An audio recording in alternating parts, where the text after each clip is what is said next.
Oh, now it's working? Okay. Hello, everybody. First of all, thank you very much for having me here today. It's a real pleasure to be with all of you. Um, when I was thinking about my presentation, the title of my speech, that now, if you take a look to the program, it's a completely different thing. But at the beginning was SME and innovation. I was asking myself, should I talk about, SME? We are not an SME anymore, but we work very close with all of them. Then there are a few things that I can share with the audience. Or should I talk about innovation? We are a very innovative company. And again, there is a few things that I can share. But why I don't talk about SME and innovation? People probably is expecting me to talk about both things at the same time. But I'm going to tell you something. At the end, I decided to focus on innovation. And you know why? Because when you think about what is innovation and what's the driver of innovation, size, it doesn't matter at all. What is innovation? Innovation is try to do things in a different way for the better. What's the driver of innovation? The driver of innovation, and I have heard this during all these amazing speeches, the driver of innovation is passion. Not because I have heard the word passion several times, it's because I have seen this passion in all these people. Then, okay, and then I was thinking about me and about these 8 years in Google, and I was asking myself, okay, Barbara, is your life driven by passion? Is your work driven by passion? Are you trying to do things in a different way for the better? I will come back to this later. But what about Google? It's Google.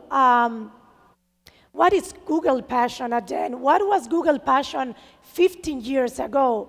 And what is Google passion now? Google passion is to try to organize world information and make it accessible. Google passion is try to make this world better. That's Google passion, and it's still there. But what about the products? Let's go deeper into Google products. Let's see if we can identify that passion in Google products, and let's see if we can identify that each time that we launch a product, we try to do things in a different way for the better. Let's take the search engine, our most popular product, probably. What was driving to Stanford students more than 15 years ago to build a search engine? It was a new product at that time? It was not a new product. But why they decided to focus on this? Because they thought that they can do something in a different way, maybe faster.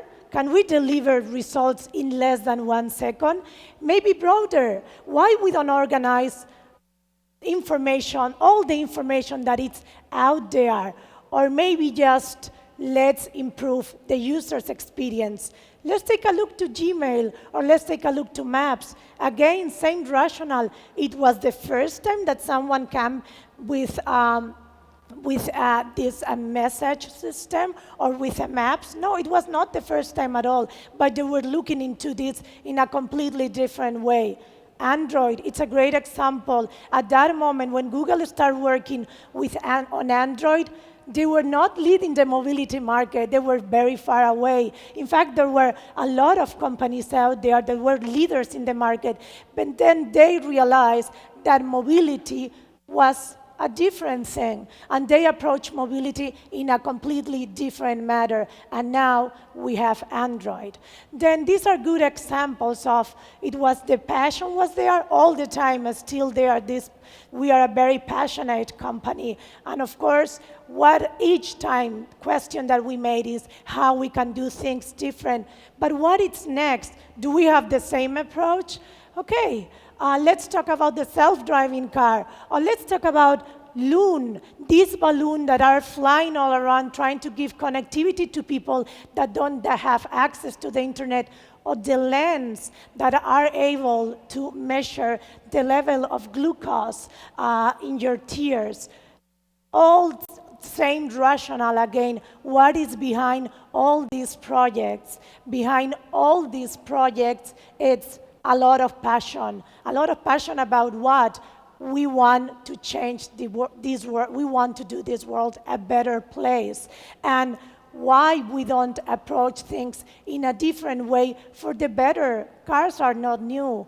Given connectivity is not new. Lens or measure the level of glucose that you have in your blood is not new. But we are trying to approach this in a completely different way.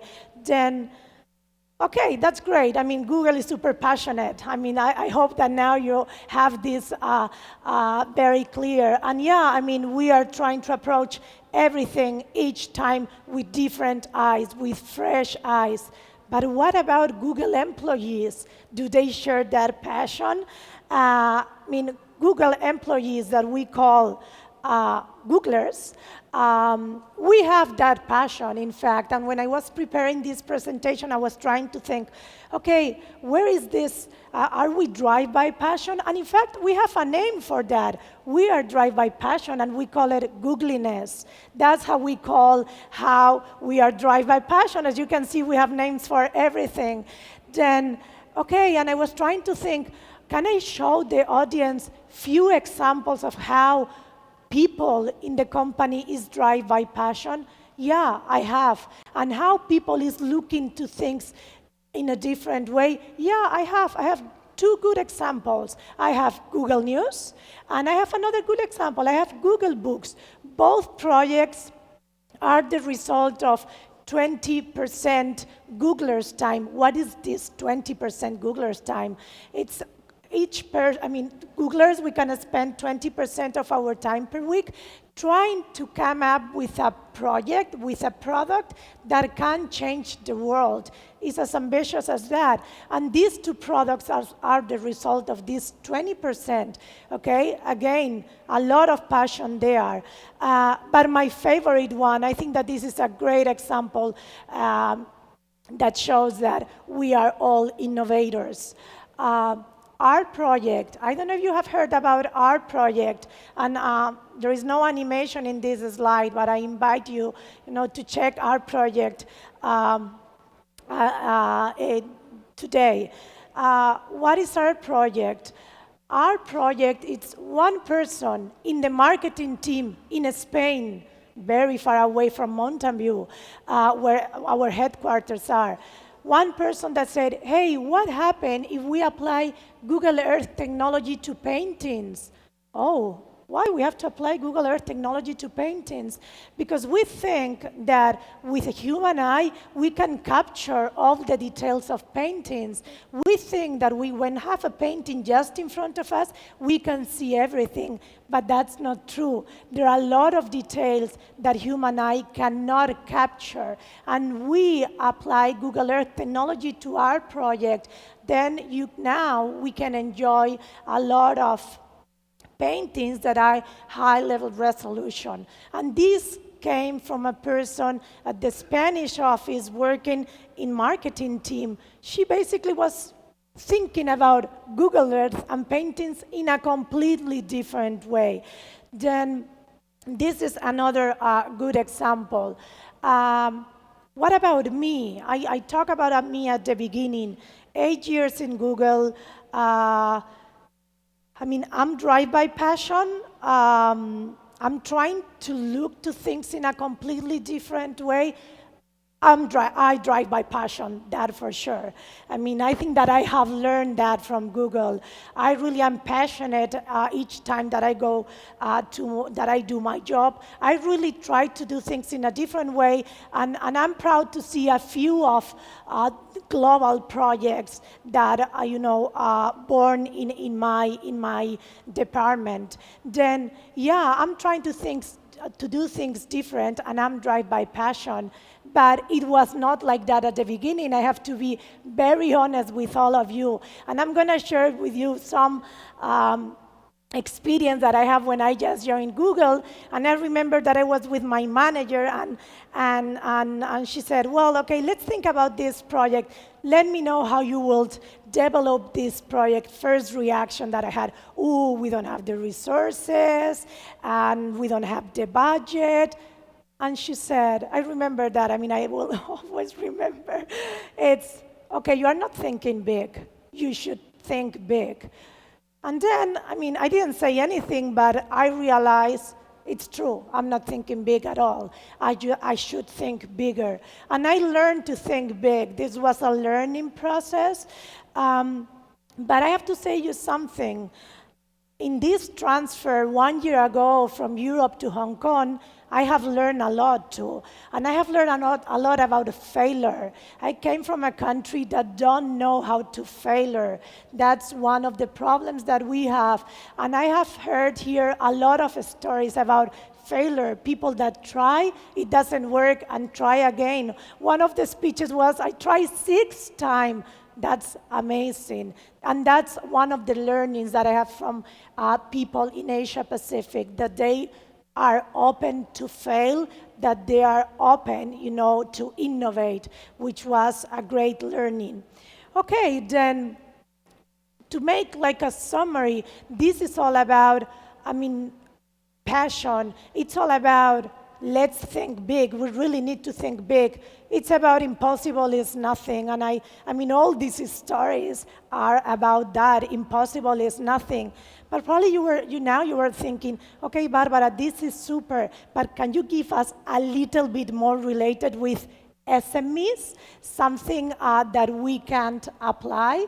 And I'm going to share, a few things in terms of how SMEs can innovate. Well, first of all, I assume that all this passion and looking into things in a different way is there. SMEs has some amazing advantage, which is the size, the flexibility, to move to another thing if something is not working. But a few comments, how SMEs can innovate, new business models. We are seeing this all the time, how you can reinvent yourself and do things in a different way. Technology, internet gives us an amazing opportunity to go for new business models, new efficiencies. There is a lot of technology there that help us to be much more efficient. An example, cloud computing is there for everybody. New ways of marketing. We talk about social networks. We can reach people through very, very different tools are all there. The clients, the customers are all there, and we have a lot of platforms to be close to them. New experience, and this is again the failure thing. We can try, and if it doesn't work, we try again. It's fine. I think that new technologies and internet allow us to be that flexible. And new markets, let's think global. It's not anymore about the country where we are. We are talking about that the world is global now. It is global, and in all the markets are there waiting for you. Then this is what I wanted to share with you during my speech, and I'm gonna close my session, my speech, with a video that it summarizes very well why all that technology, all that innovation that it's there, it's innovation and it's technology that is there for everyone. Thank you very much. Can we play the video? Thank you, Miss Barbara Navarro. Ain't shady, baby, I'm hot, like the prodigal son.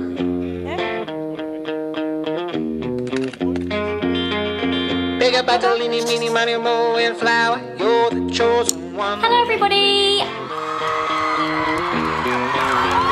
Well, your left hand's free, and your right hand grip.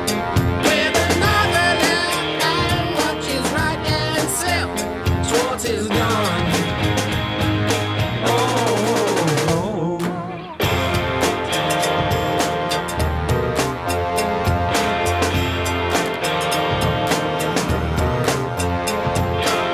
I tackle Jesus on the moon.